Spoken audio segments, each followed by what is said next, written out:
Kasi ang loose, pag minsan nagkaka-loose mga lods, is isa rin yun dun sa ano, sa nagiging cause nung pag-init ng wire, yan hanggang sa nasusunog ng mga lods. So hanggang sa magiging cause na rin yun na ano, nasunog. And dapat maging ano na rin, maging aware na rin yung ibang tao, especially dun sa mga panahon na ganito mga lods. Fire preventive month yung ganito mga lods.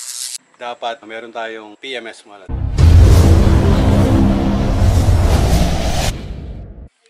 Ayun mga lodi, may bago tayong ginagawa mga lods.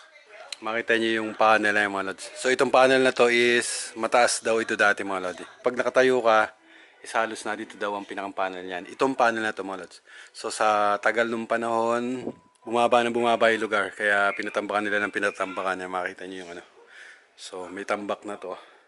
Then pinataas yung mga ano. Makita niyo yung, ayun, pinto mga lods. Makita niyo yung ano ng pinto. Malapit na doon sa ano ng kisame. So ibig sabihin tumaas talaga yung ano, yung pinakang flooring nito mga lods. So mga lodi, ito mga lods. So itong panel na to is nasa 30 plus na tong ano na to. Nasa 30 plus years na itong panel na to. Pinapapalitan na.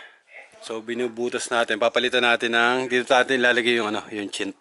So pinapreparasyon na natin yung ito mga lodi. Ito yung ilalagay natin. So nagpabili tayo ng 18 ways na panel and circuit breaker para dito sa panel na ito mga lods. So dito natin ilalagay. Makikita nyo may butas na yung pinutasan ko. Then chinichipping ko yan is dun sa likod mga lods. Hindi tayo nagchichipping dito. Doon na natin chinichipping sa labas. Kasi masyadong magdudumi dito mga lods. Ito, tatanggalin lang natin to pagkatapos na mai-transfer dito mga lods. Then tatakpan na to. So hindi tayo mag-aano dito, magagalaw dito sa loob. Sa likod tayo mag-chipping. Then may mga ililipat na switch katulad ng switch doon kasi may mga bumabang switch. Yung ibang outlet is naitaas, yung iba is hindi pa naitaas. Yun yung itataas natin. Ayun mga lodi. So sa panahon ngayon ng ganitong Fire Month Hazard March, talagang ano yung ano, meron tayo kailangan na preventive maintenance sa mga ganitong electrical wiring mga lods. Like nito is matagal na. So dapat is palitan na talaga mga lods. So pinapapalitan na yung ano nito, pinapapalitan na yung wire niyan. Then yung breaker papalitan na natin yan. So makita niyo naman yung ano, yung mga wires mga lods. So solid solid na wire to. Matitibay yung wire dati. Kaya lang doon sa taas, hindi bali, hindi nakapasok to sa sa mga PVC or sa mga flexible. Nung panahon noon is hindi pa uso yung mga ganun na hindi pa uso yung mga ganun na installation. So pakikita ko sa inyo yung yung pagka-install dun sa dun sa labas mga lods. So ayun nga mga lods, kailangan natin ng preventive maintenance para din dun sa safety nung gumagamit din safety nung bahay mga lods. So isa rin sa nagiging cause ng pag ganito na March, yung mga ganito is yung sunog mga lods. So pag may mga ground fault na wire na hindi napapansin and hindi na nag-trip yung breaker, is doon nagsisimula yung may mga pagkakataon doon na nagsisimula. May mga findings na doon sa mga nasusunugan is electrical fault yung nagiging problema mga lodi. Tip is magkaroon ng preventive maintenance sa mga ganitong electrical nung bahay mga lods. So kailangan is meron. So ito tatanggalin natin yan, lilipat nga natin dyan. So papakita ko yung sa likod. Punta tayo doon sa likod. So ay mga lodi. So punta tayo doon sa likod. So chinichipping ko yung dito, yung paglalagyan ng panel. So para hindi tayo magkalat, makita niyo yung kalat.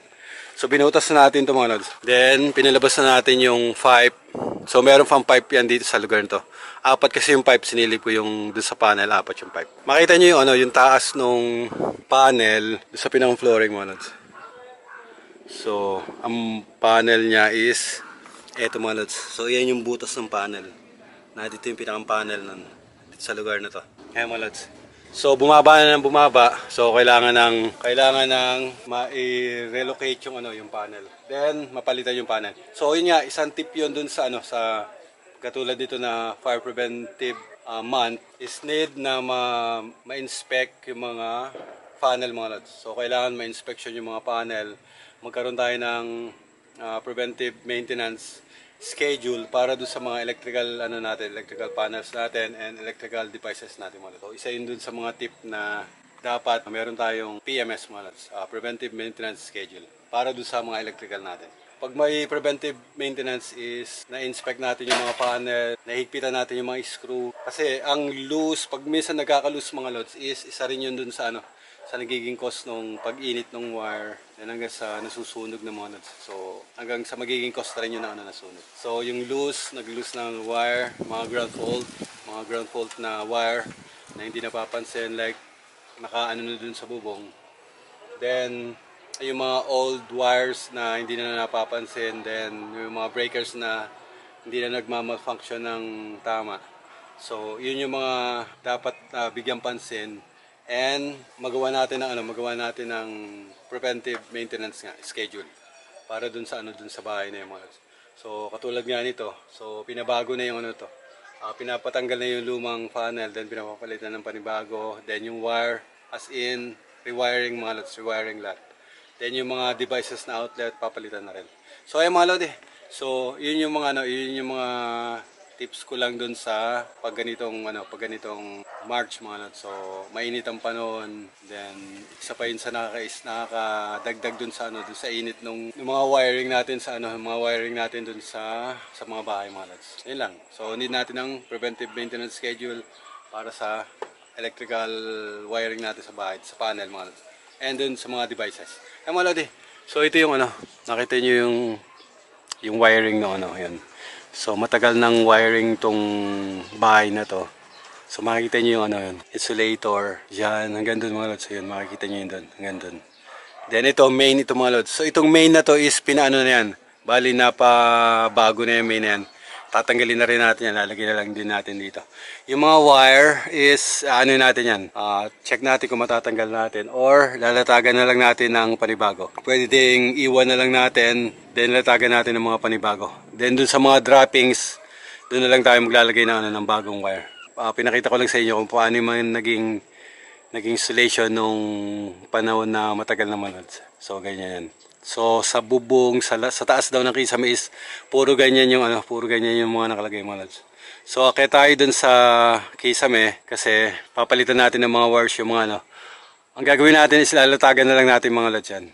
So latagan na natin yung panibago. Hindi muna natin tatanggalin. Katulad nga nito, gumagana pa yung electrical nito. Hindi na muna natin pinatay ito. Unahin muna natin yung mga dapat unahin, like ito yung chipping na ito mga lods. So prepare lahat ng chipping, then after ikasa na yung breaker. Kaya nilayo ko yung panel dun sa breaker mga lods. Ang breaker niya is na dito, main panel. So nilagay natin sila ganito para hindi natin magalaw yung old panel, then maikasa natin yung bago mga lods.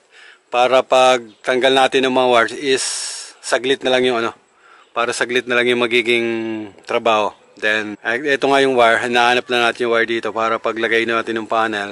Next day na punta natin, ikakasa natin yung panel. So, inuuna ko lang muna itong chipping. Ayan mga lodi. So, kailangan natin. And dapat maging aware na rin yung ibang tao. Especially dun sa mga panahon na ganito mga lods. Fire preventive month yung ganito mga lods. So, talagang uso yung sunog. Then, isa nga sa nagiging cause is yung electrical fault mga lods. So, kailangan natin magkaroon ng preventive maintenance para dun sa mga electrical wiring natin, then dun sa mga devices natin mga lods. Ay mga lodi, so tuloy ko lang muna to.